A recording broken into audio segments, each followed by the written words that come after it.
Today on LAML News, the gruesome aftermath in Ferguson, stress of applying to college, and the upcoming 2015 blockbuster. Coming from Eagan, Minnesota. Good evening. This is LAML News. Good evening. My name is Louise Harride. And I'm Lizzie Nolden. First up, the events surrounding Ferguson, Missouri have escalated to become more serious.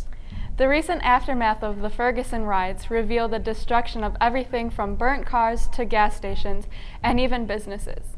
Unfortunately, many of the destroyed buildings were targeted the day before Thanksgiving.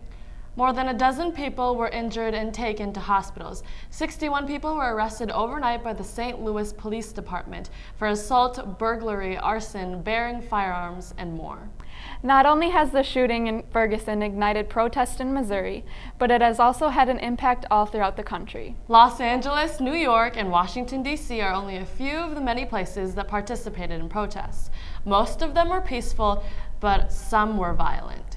The Ferguson riots aren't the only thing concerning Americans these days. Applying to college has become almost as concerning.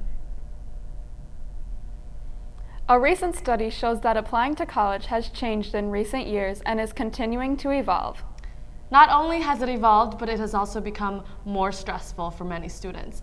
We sent Molly Altramat to find out what to do in order to get ready for college. High schoolers have been wondering about the college application process. I sat down with Michelle Lehman, an Eagan High School student counselor, to get the information on applications. What is the typical college application process? In the fall of your senior year, the focus is really the applications, the essays you're writing, the letters of recommendation you need.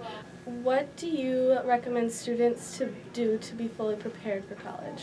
I think one of the most important things to be fully prepared is to take the most challenging classes that you can take and do well in. Lastly, how can the application process be made easier? I always like kids to know that, or students to know, there's not one right school for you. I mean, there are a number of schools that will be good schools or good possibilities, so it's not like there's that one right school and you have to find it.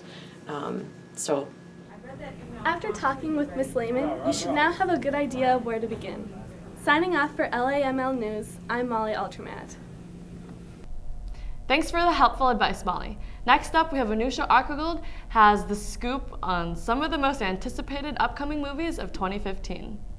Popcorn, candies, and drinks are only a few of the reasons people go to the theater, but many moviegoers are excited about the upcoming films which will be shown in theaters in 2015. Coming in third place is a movie based on a widely popular book, The Hunger Games: Mockingjay Part 2, and is expected to be in theaters in November. Marvel's The Avengers: Age of Ultron lands a spot in second place. The expected release date is in May.